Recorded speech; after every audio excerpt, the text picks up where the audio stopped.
Amy, Hello. welcome to the Made for Video podcast. Thank you so much for coming on. Thank you for having me. We only met like literally the other day when Em wanted us to do some content and Yeah. edit it up and all that kind of stuff.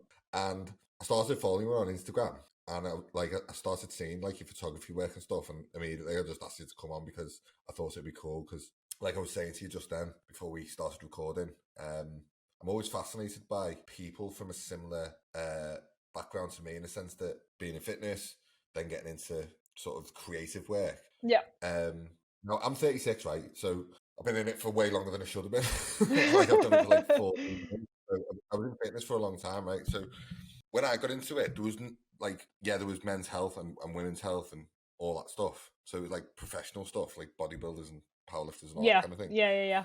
The normal PT or Fit Pro didn't hire a photographer, or they didn't hire a videographer. It just wasn't a thing. No. And it's a fairly new phenomenon. So I'd love to, firstly, before we get into any of that, and your journey into that, for any of my followers who don't know who you are, give me a little bit of background on you. Okay, so I suppose I'm a photographer now, sort of photographer and a PT. I'm still kind of in the middle bit, but I like doing both anyway. I was in the fitness industry for 8 years as a personal trainer and strength and conditioning coach. I then moved to Melbourne and fell in love with food and started doing food photography. And it kind of everything's just snowballed from there. And I've gone backwards and forwards to each one, and now I do more photography than I do PT. But yeah, that's sort of where I'm at right now. A little bit of both. I love that, and I was in that position for like a long time. And it's that sunk cost fallacy thing, isn't it? Where you put so much time and effort into something, sometimes it's quite hard to let go of it. And I was at a crossroads with fitness for ages, where I knew that I needed to get out of it. Mm-hmm. And I was doing videography as like a bit of a side hustle. Yeah. Like it was like, that's being generous. It wasn't even a side hustle. It was literally just a hobby. Yeah. I think I was just binge watching YouTube videos basically, and I was interested in it. But for a long time, it's hard to take that plunge, and it's a hard thing to do when you need to buy like a £3,000 camera and a load of lenses and all that. It's not a cheap. It's not like a cheap hobby to try and turn into a business. You're starting on a loss, like pretty much. With most self-employed jobs, I suppose you start on a loss, but you kind of think like, okay, well, I have to get equipment, so that's a big loss. And then what if people don't want shoots, and I have to offer loads of free stuff, and then you're spending money to get shoots, to get content for yourself, and suddenly it's like, oh, okay, well, it's like the PT industry starting off. You start on a loss, and you have to make it work. Yeah, 100%. That's super interesting actually, because I suppose in some professions, if you invest like maybe £100 or £200 into something, if you lose it, it doesn't really matter too much. You can make that back quite quick. But with camera gear, your camera could, if you don't do anything with it, your camera could literally sit there and gather dust, and you've lost the best part of 5,000, 10,000 quid, and it's not making any money unless you actually go out and do it. Cost per shutter click, like, please. It's quite a pull, isn't it? Like back in, it's quite a pull where it's a safe thing to keep doing what you're doing because it's what you know and what you're good at. And that's where I was like with PT and online coaching, because it was like, I've got a bit of safe income here, like, or relatively safe income. Yeah. Doing videography is like, it's like, I love it, but how the hell am I going to make any money from it? Yeah. And I fell into all the traps that I did when I started PT actually. But just going back to what we said at the start, like like social media content, it's so saturated now, but it's a fairly new phenomenon. And when we going back even 8 years or 14 years in my case, I mean, no fit pros really even needed content that much. I mean, even back when I started, I think Facebook was just getting started. Yeah, I'm trying to think. I think it was, and obviously maybe back then I don't think Facebook even probably didn't run ads, or if they did, it probably wasn't a thing for individual people and small businesses. It was probably more the big ones that would be obviously using like cookies on Google and stuff. So I mean, recently. I'll tell you one thing. 100%. Like, sorry to interrupt you there. No, you're good. Go. Just so it doesn't slip my mind. Going back even further than that, I remember I was on Facebook before they even had business pages. Yeah. And then I set up, and then he brought up business pages, and it was like, oh, the separating business and the social side of it and the personal side of it. It was kind of like a weird thing. And then the business page set up, and it was like super amazing reach, right? So you could literally post something and it'd go out to thousands and thousands of people. A Yeah. bit like TikTok was like a few years Mhm. back. But your reach would just be massive. And then they brought out the share button, and the Yes. share button was like a phenomenon. Uh-huh. So Yeah. like the share button, oh my god, like the share button was like you could actually share your business stuff to your personal stuff. Yeah. Whoa, this is like a big phenomenon. So I was fascinated by it, and it was like, this is going to be a game changer. This share button's going to be an absolute game changer. And then the reach just plummeted and went down. And that's the same with every platform. They give you loads, reel you in. Yeah. Excuse the Instagram reel pun. Yeah. They literally reel you in, and then they squash the Yeah. reach that you're going to get. And it's And like then the you only way need to get pay that now. reach back, they put a paywall in front of it. It's like, okay, Yeah. if you want that reach again, you got to pay. Yeah. Yeah. I think actually, okay.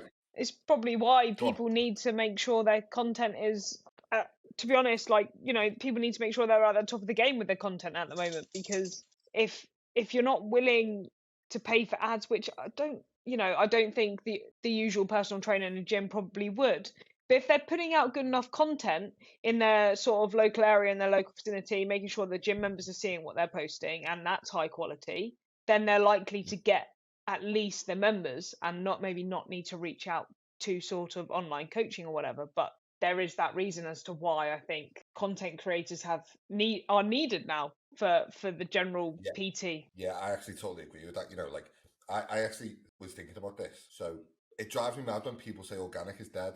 Because obviously with paid stuff, you're going to reach a wider audience, obviously, because you're paying to reach a wider audience. That's your thing. If you're doing it right, it really works, right? Mm-hmm. But what drives me mad is when I'll see an amazing ad. Someone's put a really good video together and it's pulled me in and it's exactly for me. And I'll click on it and I'll go and look at their Instagram profile and there's nothing on it. The organic is dead. Yeah. And they haven't put any effort into the organic stuff. Yeah. And he just running paid ads straight away. It's like, what's going on? Yeah, you need to make sure it's constant. It has to be constant. 100%. And you're right what you say. Like I think we're going to see a shift on socials over the next 6 months to a year, because people are like, at the moment it is volume, like get as much content out as you can. Yeah. Quality, we'll work on the quality as we go along, but it doesn't have to be amazing. Shoot it from your phone and I get all that. That's correct. But I think there's going to be a shift to like people just going to want better quality stuff. They're not going to want to see shit stuff. No, I mean, being in the food photography world, I think, especially, let's say that you get the influencers that go around restaurants and post, and then the restaurants are posting bog standard photos. I don't want to go to a restaurant that's posting bog standard photos of their food. I want to see that food in like its best quality to make me go there. Oh, yeah. So as a PT, you don't want to see a bog standard. You don't want to see a bog standard PT doing a bog standard post. You want to see them at their best quality. I'm really sorry if you can hear my dog whining. But, he's all right. So do you know what? You I think you're totally right. Like with food photography, like I've actually never done food photography, but what I would say is when I look at food photography, if it doesn't make me want to salivate when I look at them photos, and it doesn't make me want to eat the actual food, I'm gonna shut him up. Shush, please. Good boy. Sorry. He's 15. He's Yeah, no stress. Yeah, like when I look at food stuff, if it doesn't make me want to salivate, then what's the purpose of it? When I look at something, I want to be able to consume that thing. Mm-hmm. So like I'm a big like steak fan and curry fan and pizza fan. Just food fan. Really. Just food fan. Yeah, I'm really a food fan. Yeah, like, I'll eat anything. But if I look at something, I need to be able to want to eat it. So my mate's got a restaurant, and I've done some content for him. And I look at his stuff, and his food's amazing, to be fair. But when I look at his stuff, it doesn't really capture me to pull me into want to go there. Mm-hmm. And that's the purpose of the content, right? It's to bridge that gap between taking the action, if that makes sense. What I'm really interested in, before we get into all that deeper content stuff, is what actually inspired you to go from sort of fitness coach, strength and conditioning coach, to fitness photographer, and even, I don't know if you do videography, but videographer as well, where the standard, like, partly the reason why I got you on the podcast is because the standard of them photos is unreal. Like, thank you. You know, what's the process that you go through to like learn that skill set? I'm trying to think of like a poignant moment where it probably switched for me. I think it might have been last June, maybe. So I was working at Nuffield and I hated it. I absolutely hated it.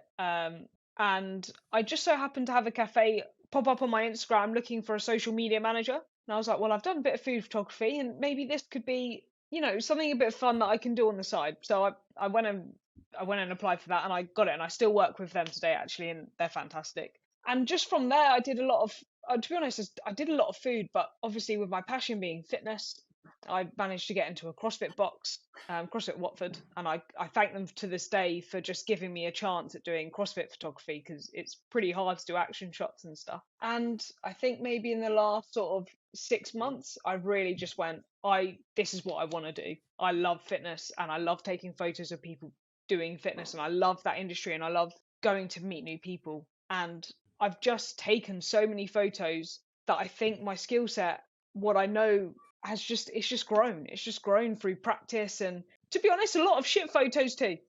Probably a lot of crap Yeah, yeah, photos, a yeah. lot of bad edits, and just learning what's best for that environment. But yeah, I that's pretty much how I got So there. when you look back at like your old photos that you were taking back when you started compared to now, is there like a marked difference?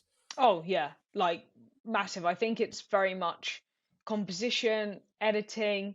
When I first started taking, say, fitness photos, I had no idea about ISO, aperture, like how to use my camera. I didn't know how to use it. I could get the composition right, I could get people in the right spots, but then to try and get the best out of that photo, I had no clue. I've only probably recently figured out, right, okay, well, if I'm in a dark room, then I need a higher ISO, and that means that it might be a little bit more grainy, and then I need to take the noise down. Only, Yeah, in yeah, the last few months, I've kind of really honed in on the skill more than just what's in the photo. yeah. I love that. I love that and I resonate with that a lot. Like, I mean, the big sort of resonating point in time for me was probably COVID, where we had loads more time on our hands, and Yeah. I remember it being really. I just vividly remember it being really hot, like weather, like Yeah, it was the beautiful. sort of It was March, the best April, summer we've May. ever It was had. amazing, right? But what it was, because we couldn't go out, I was like making videos in the garden, like Yeah. stupid, silly videos in the garden, um, just to practice getting better at editing. Sorry. Got an old dog over there, puppy here. um, so yeah, like I was just like literally doing videos and editing them. Yeah. Like literally, I'd shoot a video, edit it straight away. Just Shoot a practice, video, edit it practice, straight away. practice. Practice, and then I was posting them on my old Instagram page, and I mean, I look back at them now and they're fucking terrible. To be I, honest with you. I did product photography during lockdown, and I think exactly the same. I'm like, why the hell were people paying me to do this? This is horrendous. Like, please, I don't even want to be associated with these anymore. Yeah. Totally. Like I actually went back on my old Instagram and like downloaded some of them Oh just yeah, to like compare some of yeah. the stuff that I've done, and it's like, yeah, I wouldn't have hired me then. Never mind me. Like people hire me. Back then. Like, and I There's think, got to do be you a know what? standard, hasn't there? Like, there's a reason why people pay £1,000 for a photographer and £100 for a photographer. Yeah. Like, there's got to be a range, just like PTs. Yeah, well, this is the thing, right? So I was like, it's a weird thing because like the barrier to entry to photography and videos now is so low because everyone's got a phone and Yeah, iPhones are amazing. So you can shoot a really good video on your iPhone yeah, if you want, and you can just do it, right? Or you can take a really nice photo on your iPhone and it sound like you can do it. You can use Lightroom yeah. On your on iPhone. your phone. Yeah. You can just do it and it will look amazing. Hmm. But it's the barrier to entry of learning that skill set is. Hold on a sec.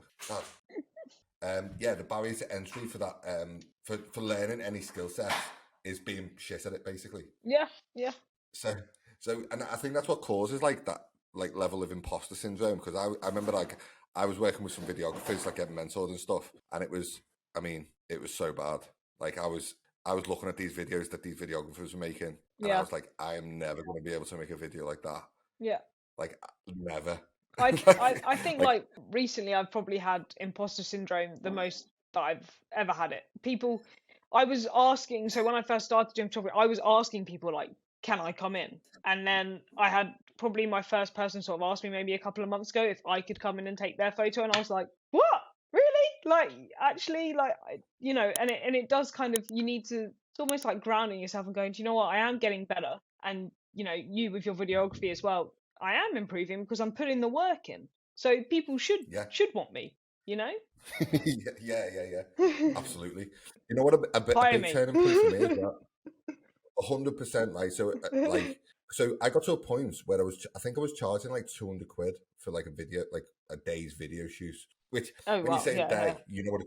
You know what it's hmm like. You say a day, but it's really like half a day. You're never going to be there all day.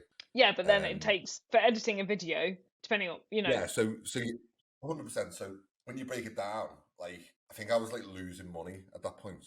Like, I was yeah, just, probably. You're probably on like £5 an hour, if not. yeah, I was basically just losing money. But like, I started working with a coach, like a business mentor, and he said, like, look, you're not going to be able to make enough money to hmm keep this going if you don't raise your prices, even if you work with hundreds of clients.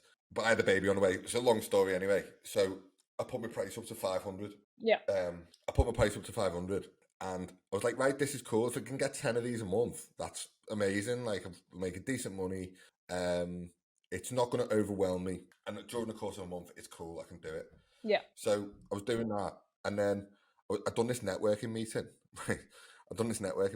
And there was a girl from Ipswich down south. Like, I'm obviously up north. Yeah. A girl Are from you Ipswich. really? She comes I on. didn't know. Yeah, touche.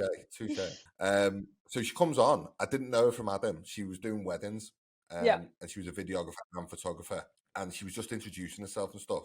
And this networking group it's a bit more like a business development group. Okay. And she just said it. She didn't know who I was, and she just was talking about her frustrations in a business and stuff. And she was like, "Oh, I'm fed up of charging buttons for weddings and doing videos because I hate the editing and all this stuff." And she was like, and I was like, out of curiosity, like, how much are you actually charging?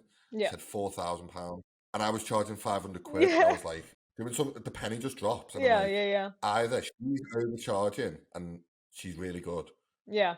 or she's charging fair but she's very, very good, Mm. or I'm massively undercharging. Yeah. So, like, it's that thing of, like, straight away your imposter syndrome kicks in again. It's like, am I just like lowballing everyone here? Am I like losing money still? Yeah.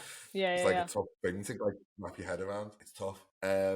So yeah, like, that's my experience. So I think, don't get me wrong, I don't charge £4,000 for a video shoot for anyone watching this. No, he charges like, 5. yeah, I doubled Yeah. 8,000. I'm worth it.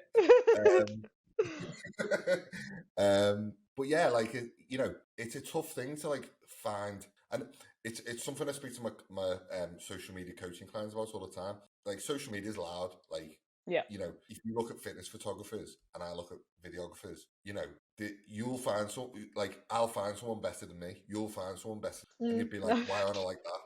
Yeah, no.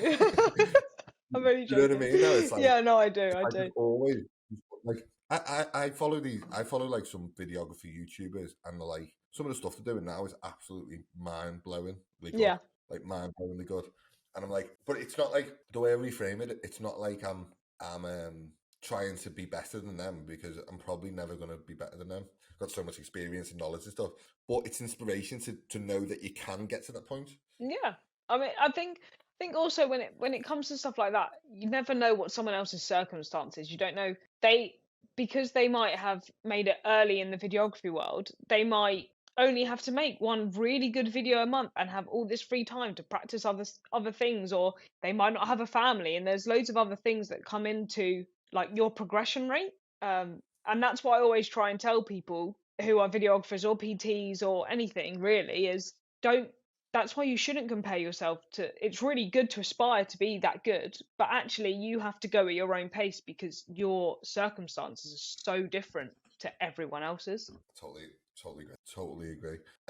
So just like, following on from that, what I wanted to cover a little bit of was like practicalities of actually getting into the trenches of doing a photo shoot or a video shoot. So what do you think are the key? What do you think is the key to like a successful photo shoot. So hypothetically, if I'm a CrossFit athlete Yeah. and I'm thinking about getting some acting shot, hiring a photographer, and I'm coming to Amy and I say, Amy, I want you to structure me a photo shoot where we're going to get some amazing photos. What would you say is like key to making it? So for the CrossFitters, most of the time what I do is I say to them, you need to plan a workout. We need a plan for the day. Whatever movements you want to show, let's do them. Usually I run an EMOM, which is every minute on the minute, so they might do 5 rounds of 10 reps of, say, clean and jerks or whatever. But we're getting in a lot of volume for movement, so I can get loads of different angles for them. And most of the time they'll just run through a workout. I'll make them feel super comfortable. We'll have a bit of a laugh during their warm up and all that sort of thing. So then when I'm standing in front of them when they're training and probably going balls to the wall, they don't mind having a camera in front of them. They've already had it in front of them for 10, 15, 20 minutes. And I make them feel comfortable back in their setting. But usually, because they're in their setting and they're doing the thing they love, actually having me about is neither here nor there. And once their workout finishes, that's when maybe I'll direct a little bit. I'll say, okay, well, what do we want to get out of this photo shoot? Yes, okay, it's great showing you doing high intensity snatches, but are you an online coach? Are you an in-person coach? Do you want to represent products? And depending on what they might want, I will then structure the rest of that shoot where they felt comfortable in front of the camera for a long period of time to then do the stuff that might be a little bit more awkward, of posing a little bit, putting them into place, getting the flashes out or whatever it might be. Yeah, big time. I could not agree more. I could not agree more. I just think sometimes having photos, being a PT doesn't mean that you or a CrossFit athlete or whatever it might be, you might not really enjoy being in front of the camera. But as we've said, you need to get high quality content. So you kind of have no choice. And I think as a photographer, videographer, it's really important to make them feel as comfortable as possible to get the best out of them. 100%. I mean, I done a video and photo shoot last week with a girl in Manchester, and she done everything I asked. We planned it all out, but she just done it. Like, she just got in the mix and done it. Yeah. And we got some amazing shots. And do you know what? Like, we talk about quality. I mean, I was looking at some of the photos in Lightroom. Some of them are like amazing, and she looks amazing. And this lady is in her 40s, so it's not as if she's 20, 22 and trying to build the glutes up. She's in her 40s, quite experienced, really just trying to post on social media. But we got like 800 photos. I just snapped it for like an hour and a half. Yeah, you get loads. And you think like hiring someone like you or someone like me, you're gonna get like. We talk about quality of content, but the quantity of content as well that we're going to get from just spending an hour and a half with someone. You wouldn't get that on your own. No, you wouldn't get it on your own. You probably wouldn't get it going to a studio either. Not for the price. I think most top end fitness studios are £500 for an hour, which is an awful lot considering they probably only get about 10 to 20 photos. And when you're trying to make content and keep content constant, that's not a moneymaker. That's going to drain you. Yeah, 100%. I mean, I think I took it was like 859 photos straight off the camera, and I got them into Lightroom, and I was like, she's probably going to get, for an hour and a half that she spends doing the workouts and doing all the exercises. And we even went to a Starbucks around the corner and took some on a laptop, like showing that side of the business as well, and got something like that. I mean, she's probably going to get 300 photos fully edited. Yeah. Which, like you say, you're not going to get from like a professional studio for that. No, not unless you want to spend in the grands. Money to burn. Yeah. Just going back a little bit, just touching on what you said about like sort of helping them plan the content and stuff. Like, I personally do a strategy session beforehand, just so I'm not turning up, shoving the camera in the face, and we've got nothing planned. Yeah, basically. Yeah. But it's interesting because I like to get people's take on how they actually plan that stuff, especially from someone like yourself who produces such high quality stuff. I think I'm getting better at it. It's something that I haven't done a lot of, actually. I'll be completely honest. Is the whole direction of a shoot, because I came from more of a competition CrossFit background where you just go in, take photos of competition. There's no direction, and it's something that I'm even learning is maybe a couple weeks before a shoot with someone, keep chatting to them.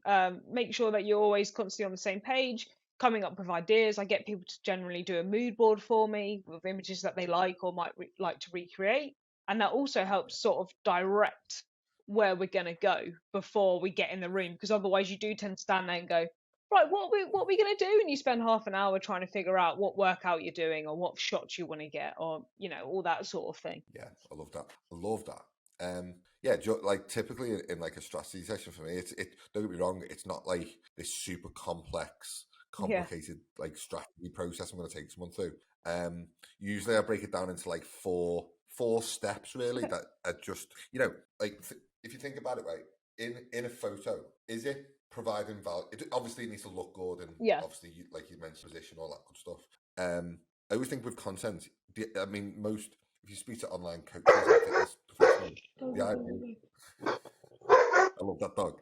He's very good guard dog. I'm going to turn the light on actually. He's a very good puppy. He's always been very protective.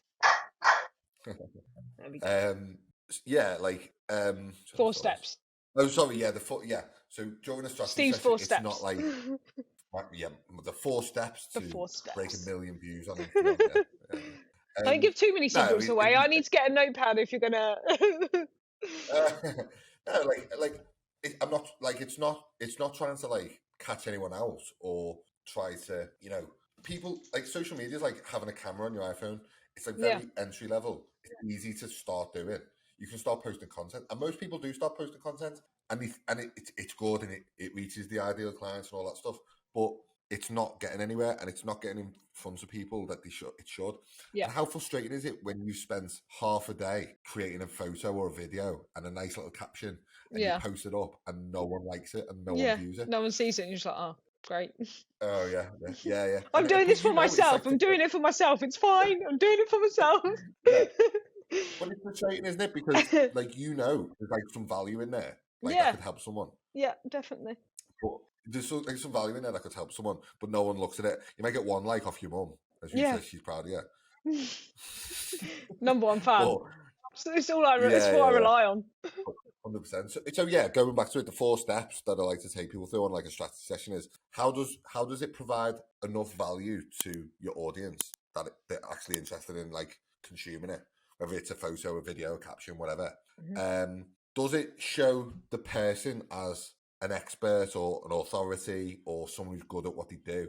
Typically, with like in your case, it's like them photos really show off what they're good at. Like, So when I look at them, I know them people know the shit about CrossFit, or I know they do. That's why I tend to usually go for like a muscle up or a higher complex move within a shoot, purely because if someone can do a muscle up, they've probably been doing it for a while, which is, as you say, it shows that. 100%. Like even with Em the other day, it tells the story of what she's trying to portray and get across. Yeah.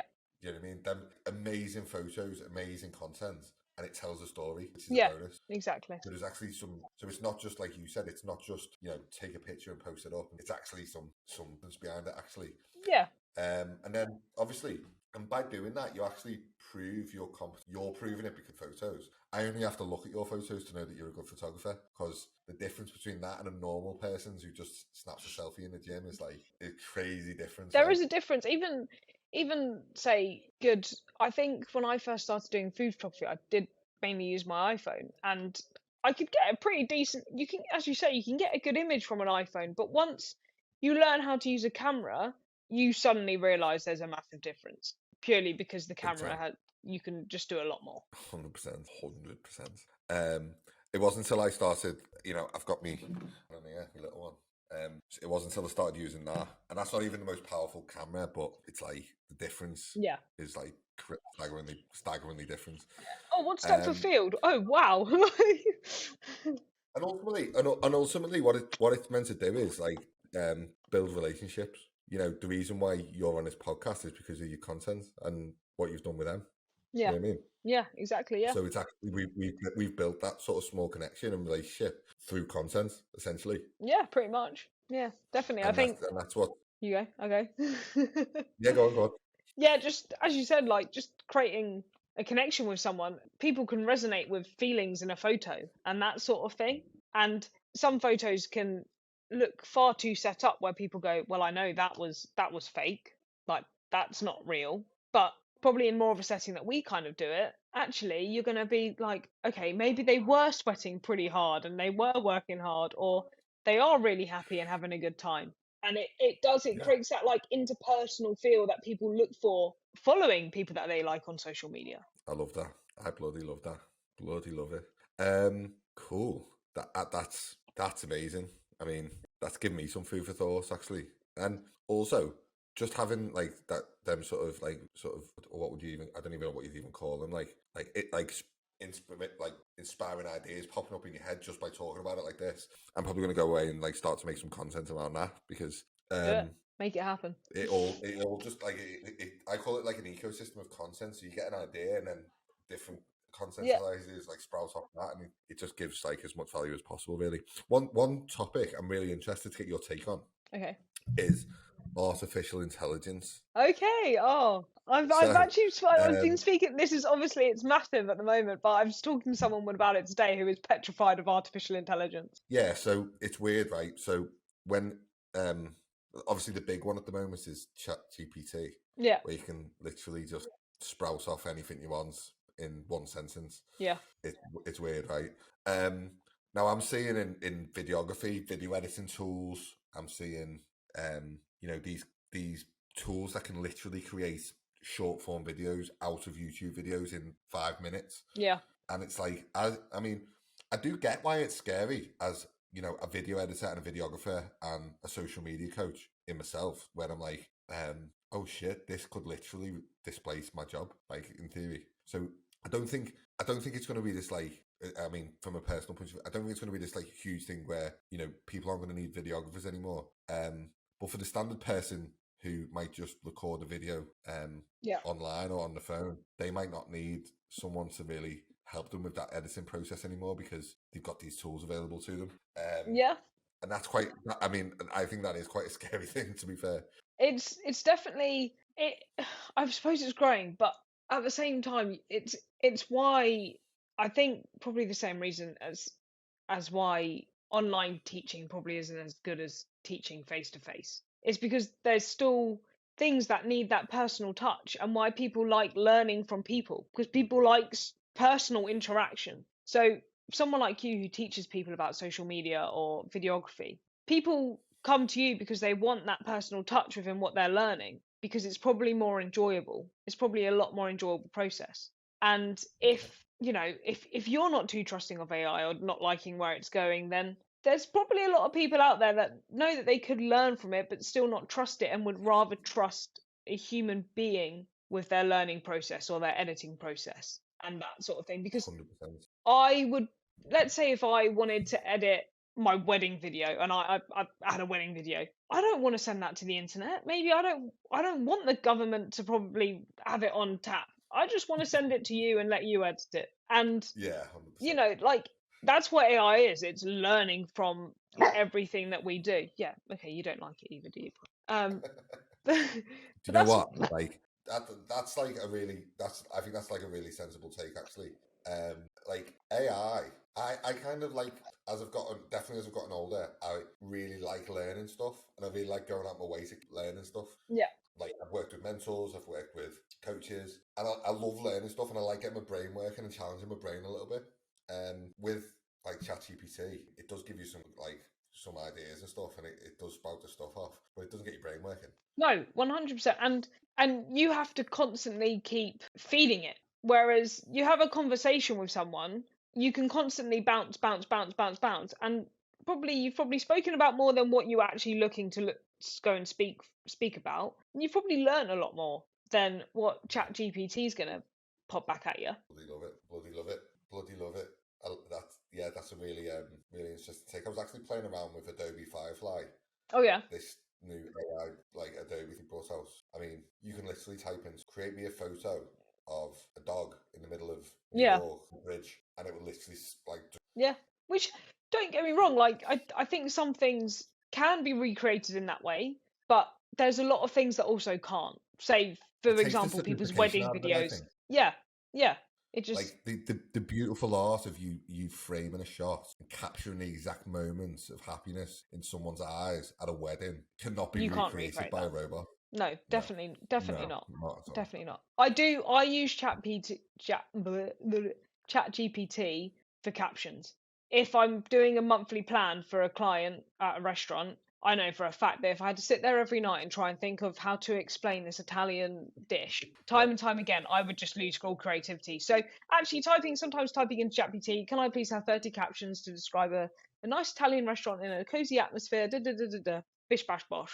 It's time saving. I know that it's probably going to be more creative than me at 7 p.m. at night. And yeah, yeah, so I think for things like that, it's actually very, very good and very helpful for content creators and people and social media managers. And there is a lot of benefits to it from our side of the table, as well as maybe being a little bit scary and possibly maybe taking some stuff away from us. But like I say, I think yeah. I it's the think whole personal it's like thing that makes the difference. 100%, isn't it? Like, people have made a lot of money doing videos and content and photos and email marketing and all different types of content marketing. Hmm. Actually, like people like make amazing livings off it. I think probably where AI will go is it will separate people again. So people who make money off it will be people who embrace it and learn it and include it in their service because it's not going to go anywhere. Yeah. Sorry. Hello, dog. um, and people, and Good then boy. other people who don't embrace it. When you like my mum and dad are in the 60s, right? I Superman, can't take him Superman. seriously. He just like sometimes he looks like Oh. he has this like look of like surprised all the time. It just makes me laugh. What was I saying? Oh yeah, so Mum and dad are in their like my mum and dad are in the 60s. 60s, right? Poor If I mum and asked dad them for to just whipping their age out. Here we go. like if I asked them to go onto their iPhone and even send an email, they wouldn't know how to do it. Yeah, yeah. And if we don't embrace AI now, we're going to be that 60, 70-year-old person who can't work the iPhone. Yeah, exactly. I think you do sort of have to move with the times. I think it's one of them ones where there's a lot of benefits and there's a lot of negatives, just like social media. Just like moving from newspapers and magazines to going to online news articles. Like there was Yeah, probably when that happened, people who were writing articles for magazines were probably shitting themselves. But there's still yeah, magazines there, and people still buy yeah, magazines because people prefer that yeah, form of like communication or how yeah, they read stuff, I suppose. yeah, yeah. When the TV came out, radio presenters were absolutely shitting themselves. Yeah, and people still listen to radio, so I love it. Okay, cool. So, if someone, a CrossFitter, a fitness professional, a personal trainer, an online coach, wants some amazing photography, where can they find Amy Flood? probably the best place is just on Instagram as underscore Amy Flood underscore. At the moment, I'm Love it. currently I will working on a website, so yeah, that'll come love it. soon. Love it. But Love it. Instagram, just find Love me a it. DM, slide in. Amazing, amazing. I love it. I will put a graphic on with your Instagram handle and all that Lovely, stuff. thank you. But thank you so much for coming on. No, thank you for having me. I really enjoyed it. No, my pleasure, my pleasure. It hopefully won't be the last. And yeah, hopefully people get some value out of this and they'll take it forward and make some better photos and better content and videos out of it. Let's hope. Hopefully they'll come to you if they need some hand. If they need a hand, Steve's a 100%. business content helper, videographer extraordinaire. 100%. So me, Amy, and Dog's podcast will be going live on YouTube. Here he is. He actually popped up at the right time. Here he is. Hello, dog. What's your dog's name? Bennett. Oh, Bennett. Good boy, Bennett. My dog's called Walter, but he's not here at the Oh, moment. Walter, that's such a sweet name. Bennett, don't show your bottom. Honestly. Okay, so yeah, cool. So peace out. Lovely. See you soon.